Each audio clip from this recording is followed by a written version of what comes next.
Yes ma'am, phone पर। Okay, तो एक बार उसका प्रोसीजर देख लेते हैं दोबारा से, फिर कैलकुलेशन समझाती हूँ। उस दिन मैंने आपको एक लॉ भी कराया था, याद है? Law of gram equivalents.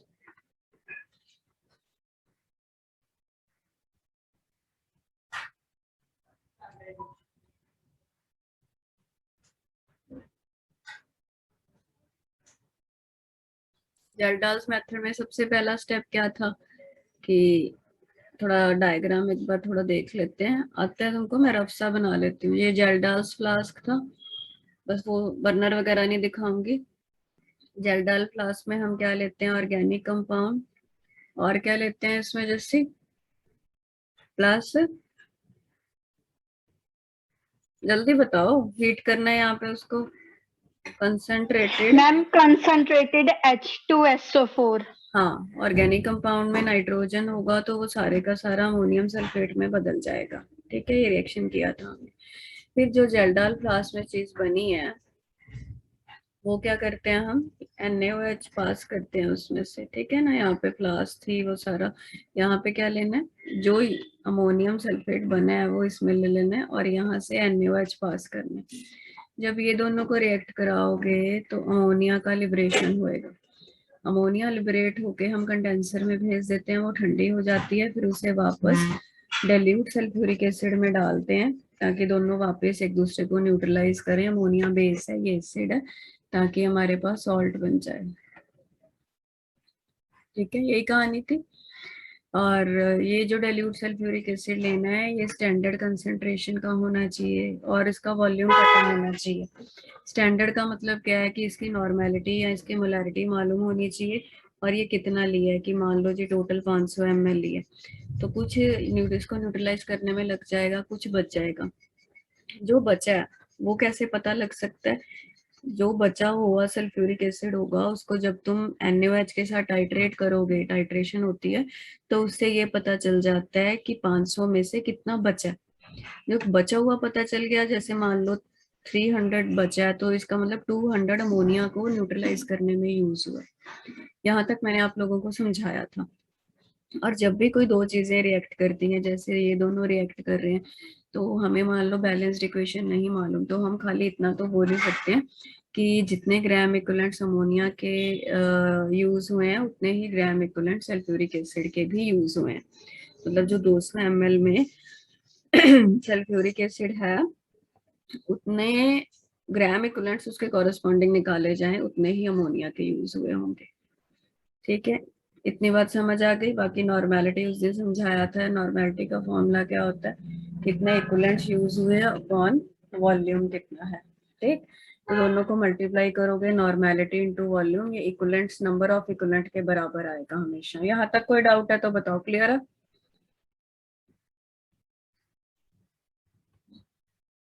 अब मैं आपको जस्ट एक एग्जांपल देती हूँ। मान लो मेरे पास अमोनिया का सॉल्यूशन है जिसकी नॉर्मेलिटी 1 है, उसको A1 नॉर्मल बोलते हैं। जैसे याद होगा, मैं मोलैरिटी वाला रिवाइज कराती हूँ। जब हमने मोलैरिटी समझी थी, जैसे NaOH सॉल्यूशन है, मान लो जी वो 1 मोलर है, तो उसका आपको मतलब याद है क्या था? बेसिक मैंने आपको एक तो फॉर्मूले कराए थे, एक मैंने आपको उसके बेसिक मतलब समझाए थे, है ना। 1 मोलैरिटी का मतलब होता है 1 mole of solute.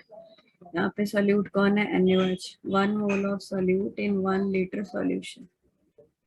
Similarly 1 normal, कोई भी सॉल्यूशन होगा जिसकी नॉर्मेलिटी 1 है, उसका मतलब पता है क्या है?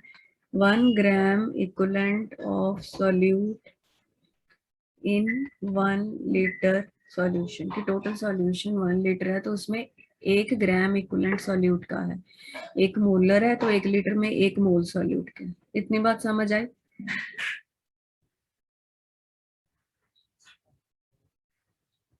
ये चीज क्लियर हो गई ना? और 1 इक्विवेलेंट किसके बराबर होता है? 1 मोल किसके बराबर होता था? याद करो, मोलर मास के, बाय वेट। इसी तरह 1 ग्राम इक्विवेलेंट किसके बराबर होगा? इक्विवेलेंट मास के। 1 ग्राम इक्विवेलेंट का मास कोई पूछे तो वो इक्विवेलेंट मास के बराबर होगा, जैसे 1 मोल मोलर मास जितना होता है। अब अमोनिया का इक्विवेलेंट मास कितना होता है वो निकाल लेते हैं। इक्विवेलेंट मास का फॉर्मूला मैंने लास्ट टाइम तुमको लिखवाया था, molar mass by N factor लिखाया था। यहाँ तक समझ में आ गया कि 1 मोल मोलर मास के बराबर है मास, तो 1 ग्राम इक्विवेलेंट, या मैं बोलूँ 1 इक्विवेलेंट का मास कितना होगा, जितना उसका इक्विवेलेंट मास है। इक्विवेलेंट मास आगे कितना होता है, molar mass by N factor. अब अमोनिया का मोलर मास निकाल लो, तुम निकाल के देखो, 14 और 3 17 होता है।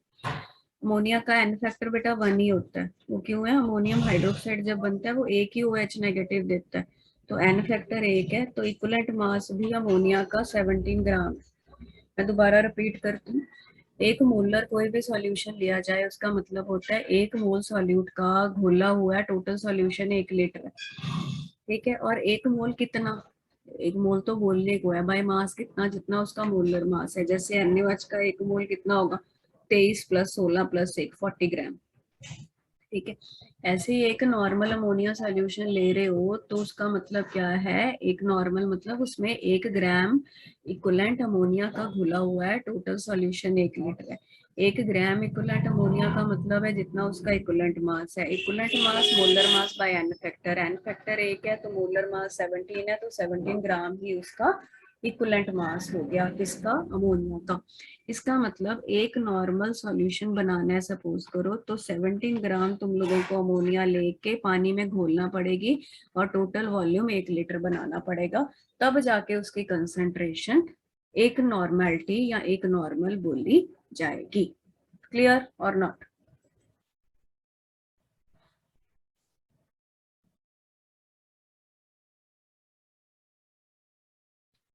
जैसे यू आर नॉट रिप्लाइंग, महक ने तो बता दिया। अच्छा चलो, दोनों को समझ में आ गया।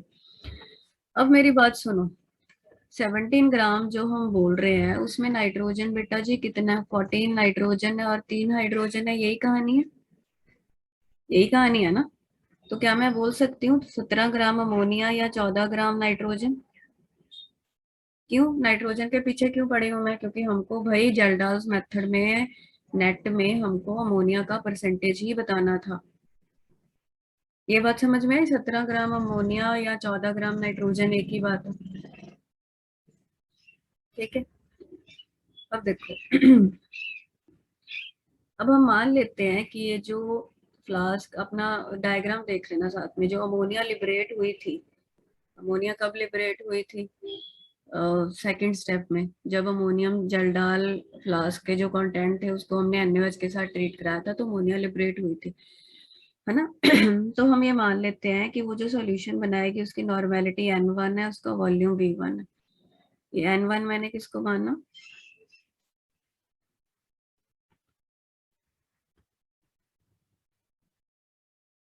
और V1 किसको माना, वॉल्यूम ऑफ अमोनिया सॉल्यूशन, ठीक है।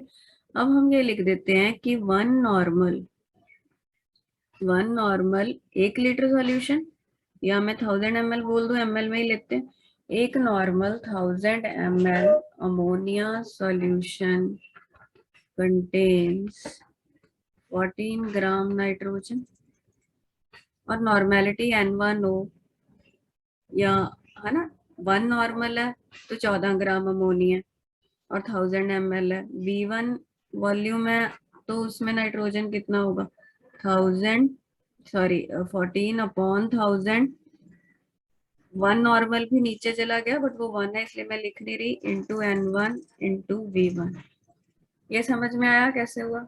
दोबारा, हमने ये माना कि भाई एक नॉर्मल अमोनिया सोल्यूशन है, माना क्या पता, ये तो उसमें एक इक्विवेलेंट अमोनिया का 1 लीटर में है। अब एक नॉर्मल 1 लीटर मतलब 1000 ml सॉल्यूशन लोगे तो 14 ग्राम नाइट्रोजन होएगा। N1 V1 वॉल्यूम और नॉर्मेलिटी का अमोनिया सॉल्यूशन लोगे तो उसमें नाइट्रोजन कितना, 14 अपॉन इतना into N1 into V1। N1 क्या है, जो अमोनिया सॉल्यूशन है उसकी नॉर्मेलिटी, और V1 क्या है, जो अमोनिया सॉल्यूशन का वॉल्यूम। जैसे बेटा तुमको मुझे अलग से क्यों पूछना पड़ता है, नहीं समझ में आया तो ऐसे किया करो, नहीं आ गया तो ऐसे किया करो। मैम ये दोबारा से समझाना, नेटवर्क इशू आ गया था मैं ये कह रही हूँ कि जो लास्ट में बोला। अमोनिया का सॉल्यूशन एक नॉर्मेलिटी का हो, ठीक है, और 1 लीटर हो या 1000 ml, तो उसमें 17 ग्राम अमोनिया होती है ना। 17 ग्राम अमोनिया का मतलब 14 ग्राम नाइट्रोजन होएगी। ये तो आप यस मैम। ਪਿੱਛੇ ਵੀ ਕਰਕੇ ਆਇਆ ਹੈ ਨਾ। ਹੁਣ ਜੇ ਨਾਰਮੈਲਿਟੀ 1 ਤਾਂ ਸਾਨੂੰ ਨਹੀਂ ਪਤਾ ਕਿੰਨੀ ਹੈ, ਅਸੀਂ ਉਹਨੂੰ ਜਨਰਲਾਈਜ਼ n1 ਕੀਤਾ। ਜੇ ਨਾਰਮੈਲਿਟੀ n1 ਹੈ, ਵੋਲਿਊਮ v1 ਹੈ, ਤਾਂ ਉਹਦੇ ਚ ਨਾਈਟ੍ਰੋਜਨ ਕਿੰਨੀ ਹੋਊਗੀ 14/1000 into n1 into v1। ਲੱਗੀ ਗੱਲ ਸਮਝ। ਹੁਣ देखो, ਹੁਣ ਆਪਾਂ ਇਹ सारा कहानी कर क्यों रहे हैं बेटा, एनसीईआरटी में कैलकुलेशन डिफरेंट तरीके से दी है और मैं डिफरेंट करा रही हूँ। ठीक है, ये थोड़ा इजी रहता है, तो आपको नोट्स में दे रखे ये वाली है, भेज दिए थे सारे। अब परसेंटेज नाइट्रोजन कैसे निकालते हो, जैसे बेसिक एम तो अपना यही है ना कि जो ऑर्गेनिक कंपाउंड था उसमें नाइट्रोजन निकालना है। तो क्या है, mass of nitrogen upon mass of organic compound into 100, ऐसे करते हैं। अब मास ऑफ नाइट्रोजन कितना है, ये मास ही आएगा ना नाइट्रोजन का, यहाँ पे मास है तो ये भी मास ही आएगा। 14/1000 इंटू n1v1।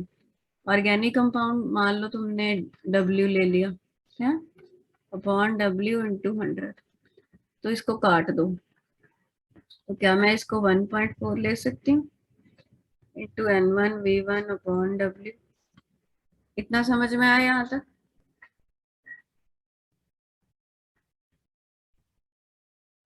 अब हमको n1v1 नहीं मालूम, अमोनिया जो हम बना रहे थे हमको नहीं पता उसकी नॉर्मेलिटी कितनी है, उसका वॉल्यूम कितना, फिर कैसे कैलकुलेशन होगी। अच्छा, अभी तुमको कराया था normality is gram equivalent by volume. Gram equivalent किया, नॉर्मेलिटी इनटू वॉल्यूम नहीं आ गई। इसका मतलब ये जो चीज है ये बेसिकली क्या है, number of gram equivalents of ammonia, यही है। अब हमने लास्ट में जो अमोनिया थी उसको किस में भेजा था, सल्फ्यूरिक एसिड के साथ भेजा था, डाइल्यूट वाले के साथ।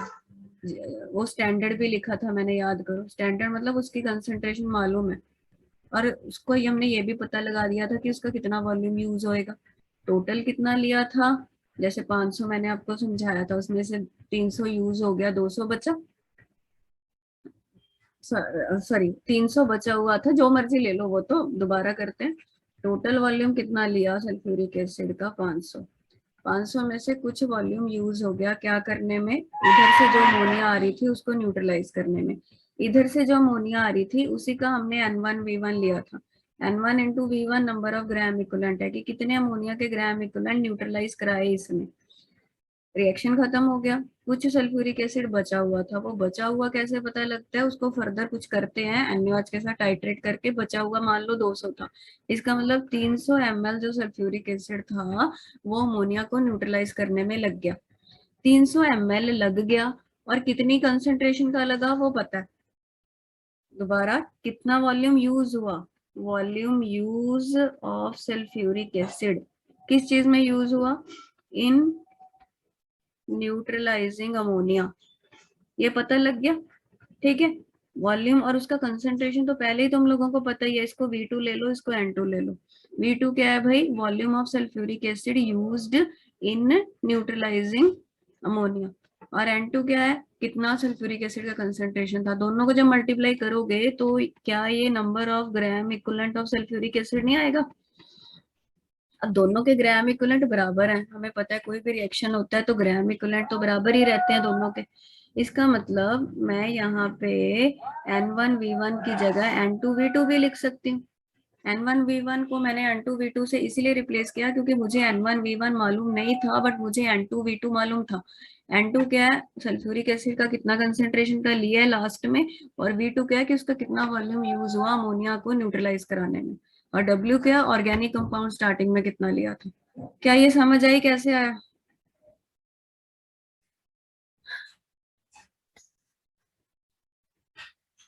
It's very very important, competition point of view से डुमास मेथड और जेल्डाल मेथड में से क्वेश्चन आने की प्रोबेबिलिटी अच्छी खासी होती है, बाकी तो क्योंकि काफी इजी है। मैम N1 क्या बोलो, N1v1 दिए होंगे। मैं वही कह रही हूँ ना, N2v2 दिए होते हैं। ठीक है, ये जो भी है मतलब जैसे भी क्वेश्चन फ्रेम होके आएगा वो मैं आपको बताऊंगी, ज्यादातर यही दिए होते हैं, इसीलिए इसको रिप्लेस करते हैं ना। लास्ट में जो सल्फ्यूरिक एसिड है उसके बारे में दिया होता है।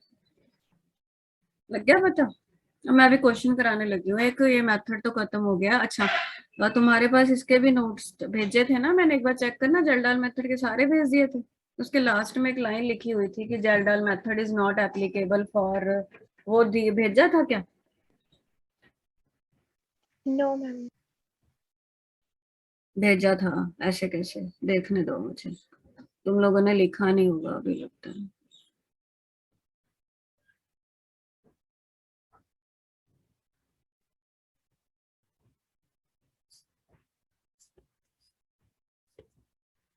हाँ प्योरिफिकेशन जी मैम, भेजा है ना? हाँ, आ देखो, मैं भी ओपन किया हमने।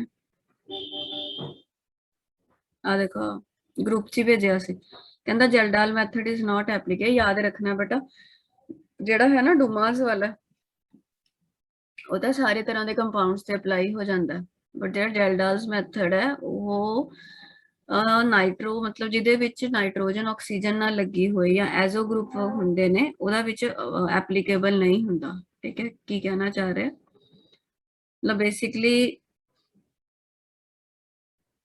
ਜੇ ਕੋਈ ਕੰਪਾਊਂਡ ਹੈ ਜਿਹਦੇ ਵਿੱਚ ਇਹ ਗਰੁੱਪ ਹੈ ਤਾਂ ਉੱਥੇ ਜੈਲਡਾਲ ਮੈਥਡ ਨਹੀਂ ਲੱਗਦਾ, ਜਾਂ ਐਜ਼ੋ ਗਰੁੱਪ ਹੁੰਦੇ ਨੇ, ਇਹ ਵਾਲੇ +2 ਚ ਪੜੋਗੇ ਤੁਸੀਂ।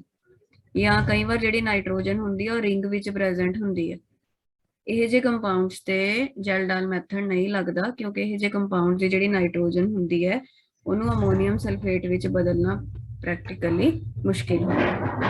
ਜ਼ਿਆਦਾਤਰ ਜੈਲਡਾਲ ਮੈਥਡ ਉੱਥੇ ਹੀ ਲੱਗਦਾ ਜਿੱਥੇ ਨਾਈਟ੍ਰੋਜਨ ਕਾਰਬਨ ਜਾਂ ਹਾਈਡਰੋਜਨ ਦੇ ਨਾਲ ਲੱਗੀ ਹੁੰਦੀ ਹੈ। ਸਮਝ ਆ ਗਿਆ ਇਹ ਗੱਲ?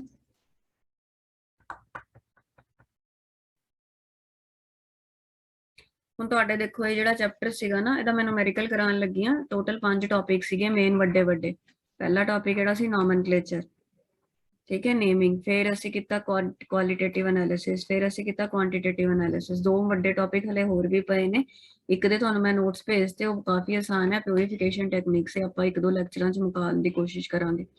ਫਿਰ ਇੱਕ ਹੋਰ ਟੌਪਿਕ ਹੈ ਜੀਓਸੀ, ਐਨਸੀਈਆਰਟੀ ਦਾ ਬਹੁਤ ਥੋੜਾ ਦਿੱਤਾ ਹੋਇਆ, ਪਹਿਲਾਂ ਮੈਂ ਥੋੜਾ ਹੀ ਘੱਟ ਹੀ ਕਰਾਉਂਗੀ ਤਾਂ ਕਿ ਤੁਹਾਡਾ ਮਤਲਬ ਉਹ ਹੋ ਜੇ, ਸਟੇਟਸ ਆਫ ਮੈਟਰ ਵੀ ਆਪਾਂ ਪਹੁੰਚ ਸਕੇ, ਪਰ ਥੋੜਾ ਜਿਹਾ ਟਾਈਮ ਜੀਓਸੀ ਨੂੰ ਲੱਗੂਗਾ। ਉਸ ਤੋਂ ਬਾਅਦ ਫਿਰ ਦੇਖਦੇ ਹਾਂ ਕਿਹੜਾ ਕਰਨਾ। ਠੀਕ ਹੈ, ਪਿਊਰੀਫਿਕੇਸ਼ਨ ਟੈਕਨੀਕਸ ਦੇ ਨੋਟਸ ਭੇਜੇ ਸੀਗੇ ਮੈਂ ਰਾਤ ਤੁਹਾਨੂੰ, ਉਹ ਚਾਹੇ ਲਿਖਣਾ ਲਿਖ ਲਿਓ ਕਿਉਂਕਿ ਕਾਫੀ ਜ਼ਿਆਦਾ ਹੈਗੇ ਨੇ। ਪ੍ਰਿੰਟ ਕਢਾਉਣੇ ਤਾਂ ਤੁਸੀਂ ਪ੍ਰਿੰਟ ਵੀ ਕਢਾ ਸਕਦੇ ਹੋ, ਉਹਦੇ ਚ ਯਾਦ ਕਰਨ ਵਾਲਾ ਹੀ ਹੁੰਦਾ ਮੈਂ।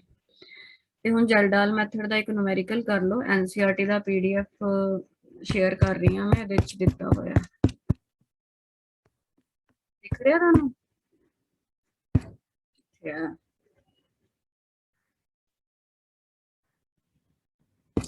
It's not moving ahead. What happened?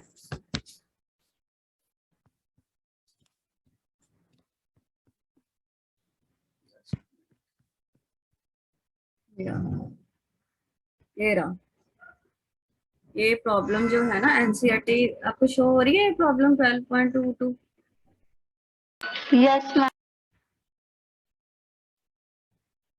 देखो ये की कह रहे हैं, कहता during estimation of nitrogen present in an organic compound, organic compound च ਜਿਹੜੀ ਨਾਈਟ੍ਰੋਜਨ ਸੀਗੀ ਜੈਲਡਾਲ ਮੈਥਡ ਨਾਲ, ammonia evolved from 0.5 gram of compound. Compound 0.5 ਕੀ ਦਿੱਤਾ ਆਪਾਂ ਨੂੰ? W ਦਿੱਤਾ, ਨਾਲ ਨਾਲ ਲਿਖੀ ਜਾਓ, क्वेश्चन पढ़ी जाओ, नाल लिखी जाओ भी की गिवन है। W मतलब मास ऑफ, और कॉपी ते करो अपना, 0.5 ग्राम टोटल कंपाउंड दे रखे हैं। ठीक है जी, अगे की कहंदा, एस्टिमेशन की गई, कहंदा उन्हें की किया, ਉਹਦੇ ਵਿੱਚੋਂ ਜਿੰਨੀ ਵੀ ਨਾਈਟ੍ਰੋਜਨ ਨਿਕਲੀ, दोबारा पढ़ो, during estimation of nitrogen present in an organic compound by Kjeldahl method, ammonia evolved from n gram of compound in Jaldal estimation of nitrogen neutralize 10 ml of 1 molar sulfuric acid। देखो मतलब ये की कह रहे हैं भी लास्ट भी ਜਿਹੜਾ ਸਲਫਿਊਰਿਕ ਐਸਿਡ ਸੀਗਾ ਉਹਦਾ 10 ml यूज होया। ਕੀ ਤੁਹਾਨੂੰ ਸਮਝ ਆ ਰਹੀ ਹੈ? 10 ml यूज्ड सल्फ्यूरिक एसिड हैगा ਤੇ 1 molar concentration of sulfuric acid। बोलो ਇਹ ਦੋ ਗੱਲਾਂ ਪਤਾ ਲੱਗੀਆਂ ਨੇ लैंग्वेज तो। Neutralise 10 ml 10 ml 1 molar sulphuric, normality नहीं दी, मोलैरिटी दी है, देखते हैं परसेंटेज कढ़नी है नाइट्रोजन की। क्वेश्चन समझ आया कि नहीं आया?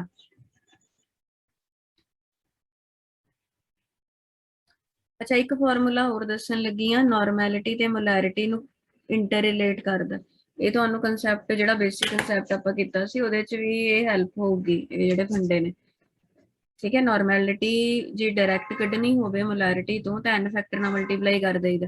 ਸਲਫਿਊਰਿਕ ਐਸਿਡ ਦਾ n ਫੈਕਟਰ ਕਿੰਨਾ ਹੁੰਦਾ? 2 ਨਹੀਂ ਹੁੰਦਾ, 2H+ ਦਿੰਦਾ। ਬੇਸ ਦੀ ਤੁਹਾਨੂੰ ਸੌਰੀ ਐਸਿਡ ਦੀ ਬੇਸਿਸਿਟੀ ਦੱਸੀ ਸੀ, ਤਾਂ ਨਾਰਮੈਲਿਟੀ नहीं ਦਿੱਤੀ ਹੋਈ, मोलैरिटी 1 है, n फैक्टर 2 है, तो नॉर्मैलिटी 2 होगी। बोलो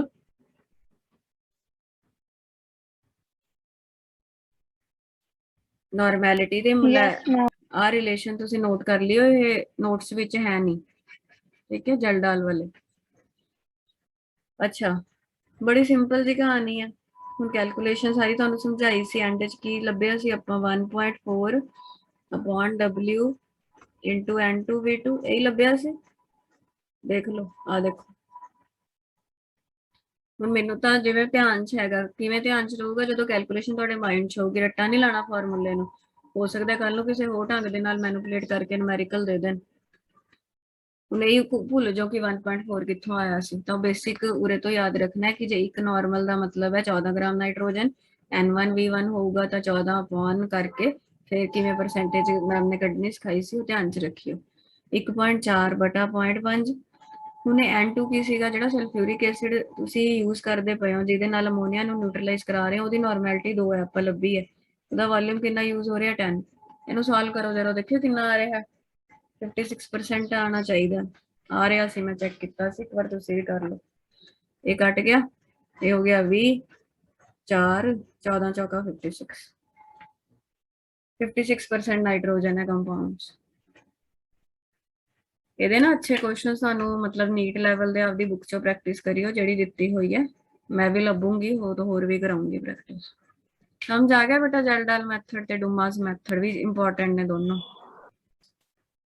यस मैम, मैम बस ये वाला फॉर्मूला है ना main 1.4 upon W into N2V2। मैं ਕਿਹਾ ਸੀ ਨਾ ਰੱਟਾ ਨਹੀਂ ਮਾਰਨਾ, ਕੈਲਕੂਲੇਸ਼ਨ ਸਮਝ ਕੇ ਕਰੋ। ਕੱਲ ਨੂੰ ਜੇ ਨੀਟ ਦੇ ਕੁਐਸਚਨਸ ਮੈਨੀਪੂਲੇਟ ਹੋ ਕੇ ਹੀ ਆਉਂਦੇ ਨੇ, ਉਹ ਦੇਖਦੇ ਆ ਵੀ ਬੱਚੇ ਨੂੰ ਸਮਝ ਹੈਗੀ ਕੈਲਕੂਲੇਸ਼ਨ ਦੀ ਕਿ ਨਹੀਂ।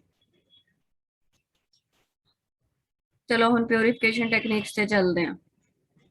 क्वांटिटेटिव एनालिसिस खत्म हो गया अपना।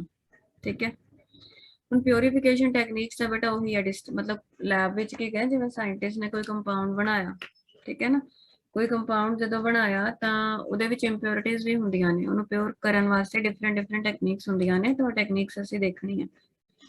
कहंदा when an organic compound is extracted from natural source, कई बार कोई नैचुरल सोर्स तो भी आप कंपाउंड बनाने और सिंथेसाइज इन द लैब च भी बनाते हैं। It is generally mixed with other substances that result from side reaction. Organic च तुसीं देखोगे भी एक मेन रिएक्शन होया करदा, नाल कोई साइड प्रोडक्ट भी बनते हैं, तो जे होर चीज़ां नाल बन गया तो उहदी इंप्योरिटी आ जाती है। Therefore it is essential to purify the substance. कहंदा सबस्टांस नूं प्योरीफाई करना जरूरी है। Choice of method used for purification, ਜਿਹੜਾ ਮੈਥਡ ਪਿਓਰੀਫਿਕੇਸ਼ਨ ਲਈ ਲਾਣਾ ਹੈ ਉਹ ਡਿਪੈਂਡ ਕਰਦਾ ਵੀ ਕੰਪਾਊਂਡ ਹੈ ਜਿਹੜਾ ਉਹਦੀ ਨੇਚਰ ਕਿਵੇਂ ਦੀ ਹੈ, ਤੇ ਉਹਦੇ ਵਿੱਚ ਜਿਹੜੀ ਇੰਪਿਓਰਿਟੀ ਹੈ ਉਹ ਕਿਸ ਕੁਆਲਿਟੀ ਦੀ ਹੈ, ਉਹਦੀ ਨੇਚਰ ਕਿਵੇਂ ਦੀ ਹੈ। ਸਮਝ ਰਹੇ ਮੇਰੀ ਗੱਲ? ਮੈਥਡ ਹੁਣ ਕਿੰਨੇ ਸਾਰੇ ਮੈਥਡ ਹੈ ਪਿਓਰੀਫਿਕੇਸ਼ਨ ਦੇ, ਕਿਹੜਾ ਲੱਗੂਗਾ ਡਿਪੈਂਡ ਕਰਦਾ ਵੀ ਕਿਹੜਾ ਕੰਪਾਊਂਡ ਬਣਾਇਆ ਤੇ ਉਹਦੇ ਚ ਇੰਪਿਓਰਿਟੀ ਕਿਹੜੀ ਸੀ।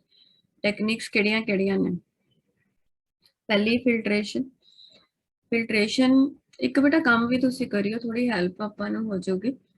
ਜਿਵੇਂ ਹੁਣ ਤੁਹਾਡੀ ਕਲਾਸ ਲੱਗਣੀ ਹੈ 5 ਤਰੀਕ ਨੂੰ, ਹਨਾ, ਵਿੱਚ ਤੁਹਾਡੇ ਕੋਲ ਟਾਈਮ ਹੋਊਗਾ, ਤਾਂ ਇੱਕ ਮੈਂ ਨਹੀਂ ਕਹਿੰਦੀ ਵੀ ਤੁਸੀਂ ਆਪੇ ਕਰਨਾ ਟੌਪਿਕ, ਬਟ ਟੌਪਿਕ ਬੜਾ ਆਸਾਨ ਹੈ, ਟਾਈਮ ਸੇਵ ਹੋ ਜਾਊਗਾ। ਇੱਕ ਰੀਡਿੰਗ ਤੁਸੀਂ ਦੇ ਲਿਓ ਇਹਨੂੰ, ਅੱਜ ਤੇ ਕੱਲ ਦਾ ਤੁਹਾਡੇ ਕੋਲ ਟਾਈਮ ਹੈਗਾ, ਛੁੱਟੀਆਂ ਦੇ ਦਿਨ ਨੇ, ਕਰ ਲਓਗੇ ਇੰਨੀ ਗੱਲ? ਇਹਦੇ ਨਾਲ ਆਪਣਾ ਟਾਈਮ ਘੱਟ ਲੱਗਦਾ। ਮੈਮ ਰੀਡ ਕਰਨਾ ਹੈ ਇਹ ਜਿੰਨੇ ਵੀ ਨੋਟਸ ਨੇ, ਇੱਕ ਵਾਰ ਜਸਟ ਰੀਡਿੰਗ ਦੇ ਲਿਓ, ਥੋੜਾ ਸਮਝਣ ਦੀ ਕੋਸ਼ਿਸ਼ ਕਰਿਓ। ਠੀਕ ਹੈ, ओके मैम। ਤੇ ਇੱਕ ਚੀਜ਼ ਬੇਟਾ, ਹੁਣ ਕੋਈ ਟੈਸਟ ਤੁਸੀਂ ਦੱਸ ਦਿਓ ਮੈਨੂੰ, ਮੈਂ ਫਿਰ ਬਣਾ ਕੇ ਟੈਸਟ ਤੁਹਾਡਾ ਆਨਲਾਈਨ ਹੀ, ਹੁਣ ਸੰਡੇ ਤੱਕ ਤਾਂ ਨਹੀਂ ਹੈਗੀ ਮੈਂ, ਮਤਲਬ ਉੱਥੋਂ ਹੀ ਪੜਾਉਂਗੀ। ਤੇ ਮੈਨੂੰ ਹੈਗਾ ਹੁਣ ਟੈਸਟ ਨਾਲ, ਦੇਖੋ ਤੁਹਾਨੂੰ ਪਤਾ ਲੱਗਿਆ ਤੁਸੀਂ ਪੀਰੀਓਡਿਕ ਟੇਬਲ ਤੇ ਬੌਂਡਿੰਗ ਦਾ ਦਿੱਤਾ ਵੀ ਤੁਸੀਂ ਕਿੱਥੇ ਸਟੈਂਡ ਕਰਦੇ ਹੋ। ਕਾਹਦਾ ਲਾਵਾਂ? 6 ਨੂੰ? ਤੁਸੀਂ ਦੱਸ ਦਿਓ ਕਦੋਂ ਦੇਣਾ, ਤੁਹਾਡੇ ਤੇ ਛੱਡਿਆ।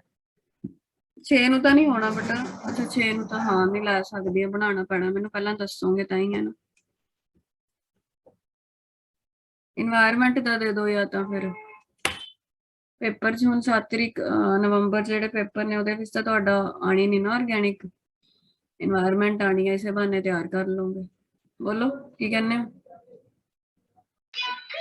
यस मैम एनवायरनमेंट तो दे देंगे। On which date?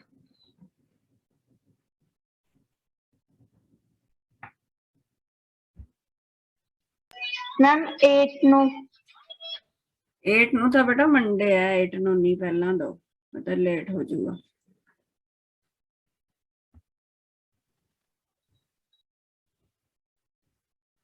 सेवन ਨੂੰ ਕਰਦਾ, संडे है ना? यस मैम 7 ठीक है फिर। चलो फिर 7 ਨੂੰ ਕਰ ਲੈਂਦੇ, ठीक है। ਹੁਣ ਅੱਗੇ ਕੀ ਕਹਿੰਦਾ? Filtration. process of filtration is used to separate insoluble solid component of a mixture from the soluble compound in the given solvent।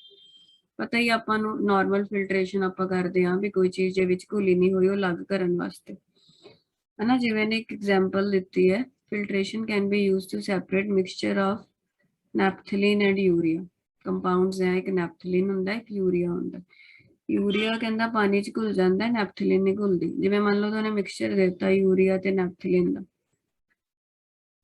ਠੀਕ ਹੈ, ਇਹਨੂੰ ਪਾਣੀ 'ਚ ਡਿਜ਼ੋਲਵ ਕੀਤਾ, ਪਾਣੀ ਯੂਰੀਆ ਨੂੰ ਡਿਜ਼ੋਲਵ ਕਰ ਜਾਏਗਾ ਬਟ ਨੈਪਥਲੀਨ ਰਹਿ ਜਾਏਗਾ, ਹਨਾ। ਫਿਲਟਰ ਕਰੋ, ਨੈਪਥਲੀਨ ਫਿਲਟਰ ਪੇਪਰ ਤੇ ਰਹਿ ਜਾਂਦਾ। ਸਮਝ ਰਹੇ ਹੋ ਗੱਲ ਤੁਸੀਂ? ਜਿਵੇਂ ਨਾਰਮਲ ਫਿਲਟਰੇਸ਼ਨ ਕੀਤੀ ਫਿਲਟਰ ਪੇਪਰ ਤੇ, ਨੀਚੇ ਕੀ ਚੱਲ ਜਾਊਗਾ? ਜਿਹੜੀ ਚੀਜ਼ ਵਿੱਚ ਘੁਲੀ ਆ ਨੀਚੇ ਚੱਲ ਜਾਊਗੀ, ਯੂਰੀਆ ਤੇ ਪਾਣੀ ਥੱਲੇ, ਨੈਪਥਲੀਨ ਉੱਪਰ ਹੈਗੀ। ਹੁਣ ਜਿਹੜੀ ਥੱਲੇ ਚੀਜ਼ ਸੀ ਉਹਦੇ 'ਚ ਯੂਰੀਆ ਤੇ ਪਾਣੀ ਹੈਗਾ, ਤਾਂ ਉਹਨੂੰ ਪਾਣੀ ਨੂੰ ਜੇ ਅਸੀਂ ਵੈਪੋਰੇਟ ਕਰਾ ਦਈਏ ਤਾਂ ਯੂਰੀਆ ਅਲੱਗ ਰਹਿ ਜਾਊਗਾ ਤੇ ਨੈਪਥਲੀਨ ਅਲੱਗ ਹੋ ਗਈ, ਯੂਰੀਆ ਅਲੱਗ ਹੋ ਗਿਆ। ਸਾਡਾ ਤਾਂ ਪਰਪਸ ਇਹੀ ਸੀ ਵੀ ਦੋਨਾਂ ਨੂੰ ਅਲੱਗ ਕਰਨਾ। ਕਲੀਅਰ?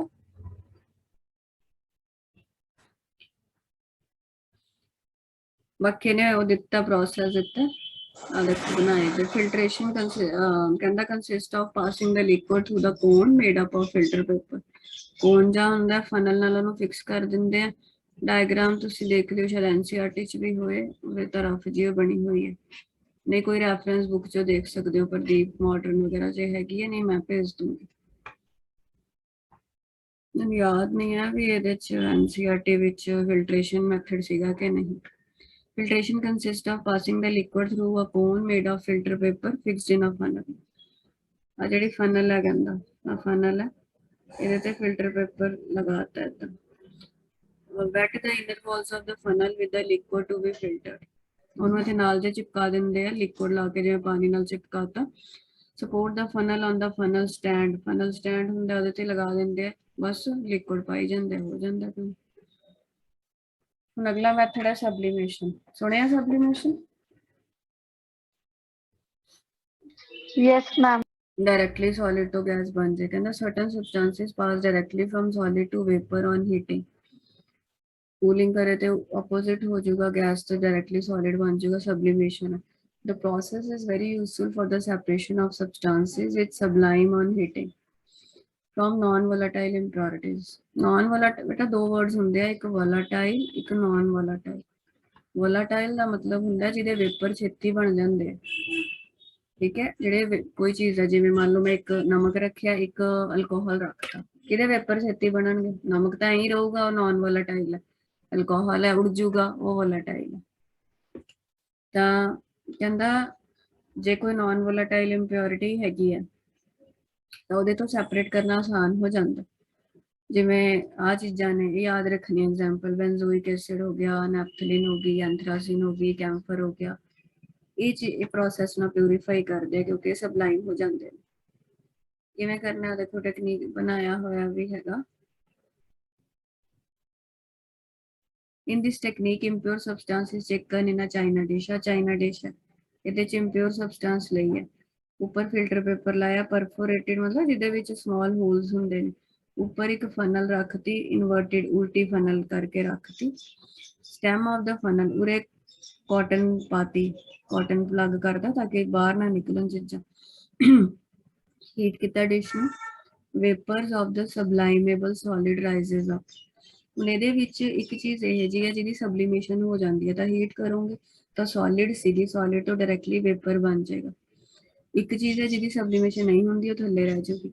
ਪਾਸ ਦਾ ਹੋਲਸ ਇਨ ਦਾ ਫਿਲਟਰ ਪੇਪਰ, ਤਾਂ ਜਿਹਦੇ ਵੇਪਰ ਬਣੇ ਨੇ, ਗੈਸ ਬਣੇ ਨੇ, ਉਹ ਉੱਪਰ ਜਾਏंगे ਤਾਂ ਉਰੇ ਠੰਡੀਆਂ ਹੁੰਦੀਆਂ ਇਹਦੀਆਂ ਜਿਹੜੀਆਂ ਫਨਲ ਦੀਆਂ ਵਾਲਸ ਹੈ, ਉੱਥੇ ਜਾ ਕੇ ਕੂਲ ਹੋ ਕੇ ਉਰੇ ਜੰਮ ਜਾਏਗਾ ਸੋਲਿਡ।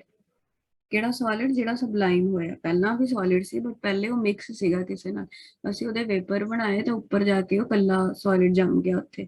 ਤੇ ਜਿਹੜੀ ਚੀਜ਼ ਦੀ ਸਬਲੀਮੇਸ਼ਨ ਨਹੀਂ ਹੁੰਦੀ ਉਹਨੂੰ ਕਹਿੰਦਾ ਨਾਨ ਸਬਲਾਈਮੇਬਲ ਇੰਪਿਓਰਿਟੀ, ਉਹ ਥੱਲੇ ਰਹਿ ਗਈ ਡਿਸ਼ ਵਿੱਚ। ਤਾਂ ਆਪਣਾ ਪਰਪਸ ਇਹ ਹੈ ਵੀ ਦੋਨਾਂ ਨੂੰ ਅਲੱਗ-ਅਲੱਗ ਕਰ ਦੇਣਾ, ਦੋ ਚੀਜ਼ਾਂ ਮਿਕਸ ਨੇਗੀਆਂ, ਇੱਕ ਇੰਪਿਓਰਿਟੀ ਹੈ ਇੱਕ ਨਾਰਮਲ ਹੈ, ਦੋਨਾਂ ਨੂੰ ਅਲੱਗ-ਅਲੱਗ ਕਰ ਦੇਣਾ। ਸਮਝ ਆ ਗਿਆ? ਇਹ ਕੀ ਲਿਖਿਆ? ਕ੍ਰਿਊਡ ਆਰਗੈਨਿਕ ਸਬਸਟੈਂਸ। ਕ੍ਰਿਊਡ ਮਤਲਬ ਜਿਹੜਾ ਇੰਪਿਓਰ ਹੈ।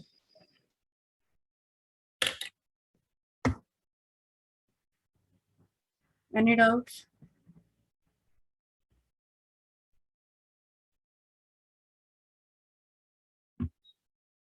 मैं क्या नहीं समझ आया बेटा?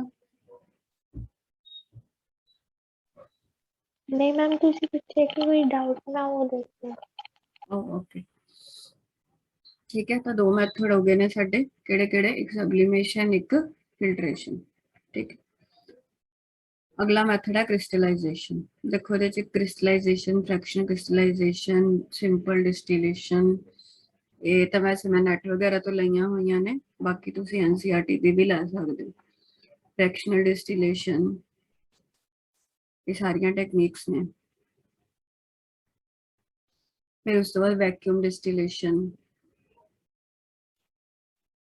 स्टीम डिस्टिलेशन, डिस्टिलेशन ही ने सारियां डिफरेंट टाइप्स दी। अगली टेक्निक डाइफ्रैक्शनल डिफरेंशियल एक्सट्रैक्शन,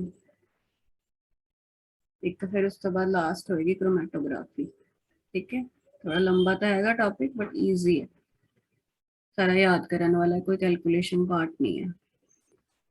तो शायद तुहानू उहदे च भी लैब च भी हुंदा क्रोमेटोग्राफी, तो या +2 च होएगा करना हुंदा पेपर क्रोमेटोग्राफी। अलग अलग टाइप की क्रोमेटोग्राफी है। ये सारियां प्योरीफिकेशन टेक्निक्स होंगी हैं।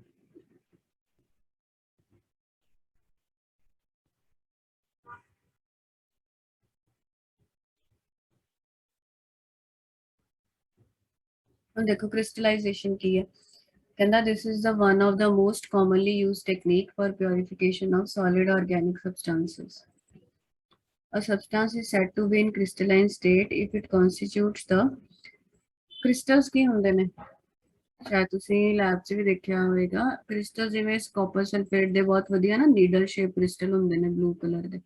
ਕ੍ਰਿਸਟਲ ਦਾ ਮਤਲਬ ਕੀ ਹੈ ਵੀ ਉਹਦੇ ਵਿੱਚ ਜਿਹੜੇ ਐਟਮ ਜਾਂ ਮੋਲੀਕਿਊਲਸ ਆ ਉਹਨਾਂ ਦਾ ਇੱਕ ਪ੍ਰੋਪਰ ਅਰੇਂਜਮੈਂਟ ਹੈ। ਠੀਕ ਹੈ, that technique is based है, this technique is based on the difference in solubilities of the compound and impurities in the suitable solvent। ਇਹ ਇਸ ਤੇ ਬੇਸਡ ਹੈ ਵੀ ਜਿਹੜਾ ਕੰਪਾਊਂਡ ਹੈ ਜਿਹਨੂੰ ਤੁਸੀਂ ਪਿਉਰੀਫਾਈ ਕਰਨਾ ਉਹਦੇ ਵਿੱਚ ਕੁਝ ਇੰਪਿਉਰਿਟੀਜ਼ ਵੀ ਹੁੰਦੀਆਂ ਹਨ ਨਾ, ਜਿਵੇਂ ਮੰਨ ਲਓ A ਤੇ B ਹੈ, A ਕੰਪਾਊਂਡ ਹੈ B ਇੰਪਿਉਰਿਟੀ ਹੈ, ਜਾਂ B ਕੰਪਾਊਂਡ ਹੈ A ਇੰਪਿਉਰਿਟੀ, ਅਸੀਂ ਦੋਨਾਂ ਨੂੰ ਕਿਸੇ ਸੋਲਵੈਂਟ ਵਿੱਚ ਡਿਸੋਲਵ ਕਰਦੇ ਤਾਂ ਕਈ ਵਾਰ A ਜ਼ਿਆਦਾ ਮਤਲਬ ਕੰਪਾਊਂਡ ਜ਼ਿਆਦਾ ਘੁਲਣ ਵਾਲਾ ਹੁੰਦਾ ਹੈ, ਵਿੱਚ ਡਿਸੋਲਵ ਜ਼ਿਆਦਾ ਹੋ ਸਕਦਾ ਹੈ, ਇੰਪਿਉਰਿਟੀ ਇਨਸੋਲੂਬਲ ਰਹਿੰਦੀ ਹੈ, ਜਾਂ ਕਈ ਵਾਰ ਇੰਪਿਉਰਿਟੀ ਇਨਸੋਲੂਬਲ ਹੋ ਜਾਂਦੀ ਹੈ, ਕੰਪਾਊਂਡ ਇਨਸੋਲੂਬਲ ਰਹਿੰਦਾ। मतलब दोनों की सॉल्युबिलिटी विच डिफरेंस होना चाहिए उस पर्टिकुलर सॉल्वेंट। ठीक, आगे की कहता है for purpose of crystallisation impure compound is dissolved in minimum volume of the solvent. कहता जिन्हों तुसी प्योरीफाई करना है उन्होंने सॉल्वेंट नू थोड़ा जिहा उहदे विच घोल दो, in which the compound is more soluble in the hot than the cold. जिवें मान लो सॉल्वेंट लिया कोई, वो गर्म है, ठीक है, गर्म एक स्टेट मान लो जिवें हॉट वाटर है या कोल्ड वाटर है। हॉट वाटर में वो चीज़ ज़्यादा घुल रही है, जो ठंडा हो रहा है तो वो बाहर आ रही है। जिवें चीनी होंदी है, जैसे उन्होंने ज़्यादा गर्म पानी च घोलते हैं तो ज़्यादा घुलती है, जो मतलब ठंडा पानी होवे तो घुलती नहीं है। तो कहता सबसटेंस है जिहड़ा हॉट विच सॉल्वेंट विच ज़्यादा घुल रहा है, कोल्ड विच नहीं उन्ना घुल रहा। The impurities are removed by filtration of the hot solution. The filtrate is allowed to cool when the crystals of the pure substance separate out। देखो हुंदा की है बेटा, ਮੈਂ ਤੁਹਾਨੂੰ ਤਾਂ ਪ੍ਰੈਕਟੀਕਲ ਪ੍ਰੋਸੀਜਰ ਦੱਸਦੀ ਹਾਂ ਲੈਬ 'ਚ ਕੀ ਕੀਤਾ ਜਾਂਦਾ ਹੈ। ਮਤਲਬ ਕੰਪਾਊਂਡ ਨੂੰ ਘੋਲ ਦਿੰਦੇ ਆ, ਇੰਪਿਓਰ ਕੰਪਾਊਂਡ ਨੂੰ ਘੋਲ ਦਿੰਦੇ ਆ ਸੋਲਵੈਂਟ ਵਿੱਚ, ਸੋਲਵੈਂਟ ਨੂੰ ਗਰਮ ਕਰਕੇ ਉਹ ਘੁਲੀ ਜਾਂਦਾ ਉਹਨੂੰ ਸੈਚੂਰੇਟ ਕਰ ਦੇਈਦਾ, ਮਤਲਬ ਵੱਧ ਤੋਂ ਵੱਧ ਜਿੱਦਾਂ ਵਿੱਚ ਘੁਲ ਸਕਦਾ ਉਹਨੂੰ ਘੋਲ ਕੇ ਰੱਖ ਦੇਈਦਾ, ਠੀਕ ਹੈ। ਤੇ ਫਿਰ ਨਾ ਉਹ ਗਰਮ ਹੁੰਦਾ ਤਾਂ ਸਾਰਾ ਵਿੱਚ ਚਲੀ ਜਾਂਦੀ ਹੈ, ਸਾਰੀ ਚੀਜ਼ ਚਲੀ ਗਈ ਮੰਨ ਲਓ ਵਿੱਚ, ਇੰਪਿਓਰਿਟੀ ਵੀ ਵਿੱਚ ਚਲੀ ਗਈ, ਕੰਪਾਊਂਡ ਵੀ ਵਿੱਚ ਚਲਾ ਗਿਆ। ਫਿਰ ਉਹਨੂੰ ਠੰਡਾ ਕਰਨ ਲਈ ਰੱਖ ਦਿੰਦੇ ਆ, ਆਈਸ ਬਾਥ ਵਿੱਚ ਰੱਖ ਦਿੰਦੇ ਆ। तो कंपाउंड कैसा सीगा भी जो गर्म सॉल्वेंट भी सी तो घुल गया, पर जो ठंडे विच सीगा उदों वो घुल नहीं रहा, इनसॉल्यूबल हो रहा है। तो हुंदा की जिउं जिउं ठंडा हुंदा जांदा जिहड़ा कंपाउंड इंप्योरिटी तां विच ही घुली हुई है, कंपाउंड दे क्रिस्टल बन के अलग होने शुरू हो जाते हैं। क्यों? क्योंकि हुण जिहड़ा सॉल्वेंट है वो ठंडा होने लग गया, जिहड़ा कंपाउंड विच घुलिया होया सी वो हुण घुल मतलब डिसॉल्वड स्टेट नहीं रह रहा, इनसॉल्यूबल हो जा रहा। समझ आ रही है? थोड़ी थोड़ी जी पिक्चर बन गई माइंड च।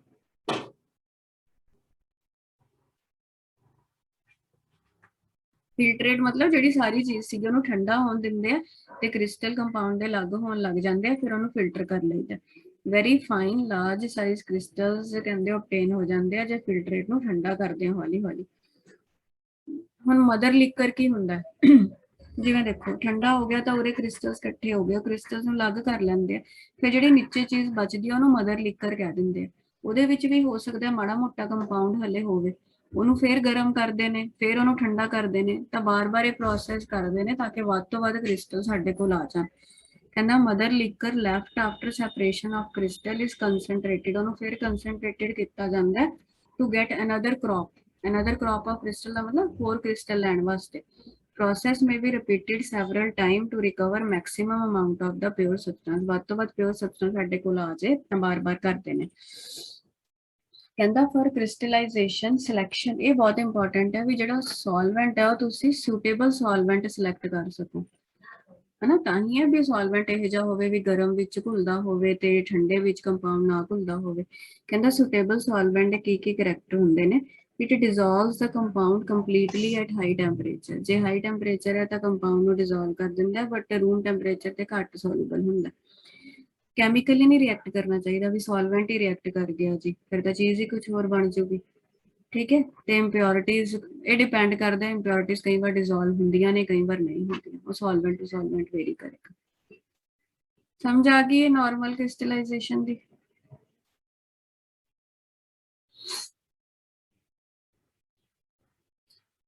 ठीक है, तो क्रिस्टलाइजेशन 3 तरीके दी है, मतलब मेन तो यही है, एक और फ्रैक्शनल क्रिस्टलाइजेशन भी होंगी है। 3 टेक्निक आप कर ली है, सब्लिमेशन, फिल्ट्रेशन ते क्रिस्टलाइजेशन। ते थोड़ा टाइम बड़ा खत्म होने वाला है, अज आप इन्ना ही करांगे, मैं ना हुण निकलना ते बाकी फिर तुहानू परसों नू पढ़ाऊंगी। टाइम मैं दस दूंगी, परसों जाना तो नहीं स्कूल? 6 तरीक नू ना, किन्नी 5 नू, सॉरी 4 दी है ना दिवाली, हाँ 5 नू, 5 ਨੂੰ ਜਾਣਾ ਨਹੀਂ। ਤੇ ਇੰਸਟੀਚਿਊਟ ਦਾ ਕੀ ਟਾਈਮ ਹੈ 5 ਦਾ? मैम फिजिक्स में मैम सिर्फ फिजिक्स ਕੀ ਇੱਕ ਜਣਾ ਬੋਲੋ, ਸੁਣਦਾ ਨਹੀਂ ਪਿਆ।